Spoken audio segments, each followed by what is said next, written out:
Hello दोस्तों, हमारे इस वीडियो का टॉपिक स्टार डेल्टा कनेक्शन से रिलेटेड है कि स्टार डेल्टा कनेक्शन कैसे बनाए जाते हैं। स्टार डेल्टा कनेक्शन का उपयोग सामान्यतः 3 फेज इलेक्ट्रिक इक्विपमेंट के अंदर होता है, भले ही वह कोई जनरेटर हो या कोई 3 फेज ट्रांसफार्मर हो। उसके अंदर कनेक्शन या तो स्टार के अंदर होते हैं या फिर डेल्टा के अंदर होते हैं। दोस्तों, अब बारी है स्टार और डेल्टा वायरिंग सीखने की। पहले हम स्टार कनेक्शन को समझेंगे कि स्टार कनेक्शन की वायरिंग कैसे की जाती है। स्टार कनेक्शन का उपयोग ऐसे स्थान पर किया जाता है जहां पर आउटपुट में कम पावर व न्यूट्रल वायर की आवश्यकता होती है। स्टार कनेक्शन करने के लिए हमें 3 वाइंडिंग की आवश्यकता होती है, जैसा भी स्क्रीन पर दिखाई दे रहा है। इन तीनों वाइंडिंग को हम आर, वाई और बी नाम देते हैं। प्रत्येक वाइंडिंग के 2 सिरे होते हैं जिन्हें हम R1, R2, Y1, Y2 और B1, B2 के रूप में प्रदर्शित करेंगे। और अब स्टार कनेक्शन बनाने के लिए हम तीनों वाइंडिंग के 2 सिरे को कॉमन कर देते हैं, जैसे R2, Y2 और B2 को कॉमन करना होगा और यहीं से हमें आउटपुट के रूप में न्यूट्रल वायर चाहे तो ले सकते हैं। इतना करने के बाद हमारा स्टार कनेक्शन बनकर तैयार हो जाता है। स्टार कनेक्शन करना बहुत ही आसान है, बस इसमें 2 वाले सिरे को आपस में कॉमन कर देना है, जैसे हमने कर रखे हैं। स्टार कनेक्शन सीखने के बाद बारी आती है डेल्टा कनेक्शन की कि हम डेल्टा कनेक्शन को कैसे बना सकते हैं। डेल्टा कनेक्शन स्टार कनेक्शन की तरह इजी नहीं होते हैं। इसमें कुछ विशेष रूल होते हैं जिनका हमें पालन करना होगा, तभी हम डेल्टा कनेक्शन कर सकते हैं। अगर हम इसके अंदर थोड़ी सी भी लापरवाही करते हैं तो हमारा इलेक्ट्रिक इक्विपमेंट जलने के चांस बहुत ही ज़्यादा हो जाते हैं। डेल्टा कनेक्शन के वायरिंग समझने से पहले हम डेल्टा कनेक्शन के रूल को समझ लेते हैं ताकि हम आसानी से डेल्टा कनेक्शन बना सकें।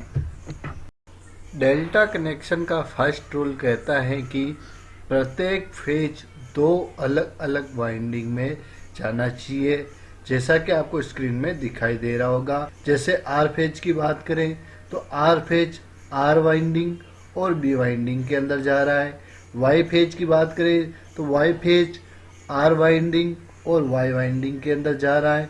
और बी फेज की बात करें तो बी फेज वाई वाइंडिंग और बी वाइंडिंग के अंदर जा रहा है, अर्थात एक फेज 2 वाइंडिंग के अंदर जाना चाहिए। डेल्टा कनेक्शन का सेकंड रूल कहता है कि जो एक फेज 2 अलग अलग वाइंडिंग के अंदर जाता है वह 2 अलग अलग वाइंडिंग के अलग अलग सिरे होने चाहिए। जैसे हम आर फेज की बात करें तो ये R1 और B2 में जा रहा है, अर्थात एक सिरा 1 है तो दूसरा सिरा 2 होना चाहिए। और वाई फेज की बात करें तो ये R2, Y1, अर्थात ये दोनों भी डिफरेंट हैं। इसी प्रकार बी फेज की बात करते हैं तो ये Y2 और B1 है, अर्थात 2 अलग अलग सिरे होने चाहिए एक फेज के लिए। अब बारी है डेल्टा कनेक्शन वायरिंग बनाना सीखने की। तो सबसे पहले हमें 3 पेज के लिए 3 वाइंडिंग ले लेनी है और वाइंडिंग के दोनों सिरों को नाम दे देना है कुछ इस प्रकार से, ताकि हम आसानी से वायरिंग कर सकें। वायरिंग करते समय पास में एक डेल्टा कनेक्शन का डायग्राम बनाकर रख लेना है ताकि कुछ भी कंफ्यूजन हो तो हम उस डायग्राम से देखकर वायरिंग कर सकें। सबसे पहले बी वाइंडिंग के B1 सिरे के अंदर एक फेज को कनेक्ट करते हैं। इसके बाद जैसे मैंने आपको पहले बताया था, डेल्टा के अंदर एक फेज 2 अलग अलग वाइंडिंग में जाता है, तो अब हमें इस बी फेज को वाई वाइंडिंग के अंदर भी जोड़ना होगा। परंतु हमें यहाँ पर ये याद रखना है कि वाई वाइंडिंग का Y2 सिरे के अंदर ही यह फेज सप्लाई देनी है, क्योंकि हम पहले B1 सिरे के अंदर दे चुके हैं, तो दोनों वाइंडिंग के दोनों अलग अलग टर्मिनल होने चाहिए, तभी हमारा डेल्टा कनेक्शन सही होंगे और प्रॉपर तरीके से काम करेंगे। इतना करने के बाद बी फेज की वायरिंग पूरी हो जाएगी। अब हमें वाई फेज की वायरिंग इसके अंदर करनी है। वाई फेज को सबसे पहले हमें वाई वाइंडिंग के Y1 टर्मिनल के अंदर जोड़ना है और उसके बाद आर वाइंडिंग के R2 सिरे के अंदर हमें वाई फेज को जोड़ देना है। इतना करने के बाद हमारे वाई फेज की वायरिंग भी पूरी हो जाएगी। अब बचे हुए आर फेज की वायरिंग हमें करनी है। सबसे पहले हम आर फेज को आर वाइंडिंग के R1 टर्मिनल के अंदर जोड़ते हैं और फिर यहीं से इसे बी वाइंडिंग के B2 टर्मिनल के अंदर जोड़ना होता है। इतना करने के बाद हमारा डेल्टा बनकर तैयार हो जाता है। इसके बाद बने हुए डेल्टा कनेक्शन को हम एक बार डायग्राम से मैच कर देख लेते हैं कि हमारे द्वारा बना हुआ डायग्राम सही है या नहीं। तो सर्किट के अंदर आर फेज R1 और B2 वाइंडिंग के अंदर जा रहा है और हमारे द्वारा बनाए गए कनेक्शन में भी आर फेज R1 और B2 वाइंडिंग के अंदर जा रहा है, जैसा आप देख पा रहे हैं।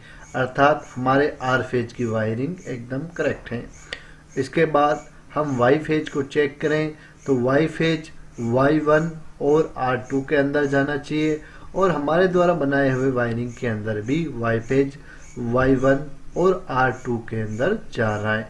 अर्थात हमारे वाई फेज की वाइंडिंग भी एकदम करेक्ट होगी और बचा हुआ बी फेज B1 और Y2 के अंदर जाना चाहिए, जो हमारे डायग्राम से मैच खाता है। इस प्रकार हम बड़ी ही आसानी से डेल्टा वायरिंग भी कर सकते हैं। बस इसके अंदर दो नियमों का हमें ज्ञान होना चाहिए कि एक फेज दो वाइंडिंग में जाएगा और दूसरा नियम दोनों वाइंडिंग के अलग अलग सिरे होने चाहिए। हो सकता है दोस्तों आपको यह एक बार देखने में समझ में नहीं आए। अगर आप वास्तव में डेल्टा स्टार कनेक्शन सीखना चाहते हैं तो इस वीडियो को एक बार फिर से रिपीट कर देखें, आपको आराम से डेल्टा स्टार कनेक्शन समझ में आ जाएंगे। और इसके बाद भी अगर इसमें आपको कुछ कन्फ्यूजन हो रही है तो कमेंट करें ताकि हम आपकी कन्फ्यूजन को सॉल्व कर सकें। और अगर आपको वीडियो अच्छा लगा हो तो वीडियो को लाइक और अपने दूसरे दोस्तों के साथ शेयर कर दें ताकि वह भी स्टार डेल्टा बनाना सीख सके। और अगर चैनल पर नए हैं तो चैनल को सब्सक्राइब और बेल पुश आइकन को ऑन कर दें ताकि हमारे नए वीडियो का नोटिफिकेशन सबसे पहले मिल सके।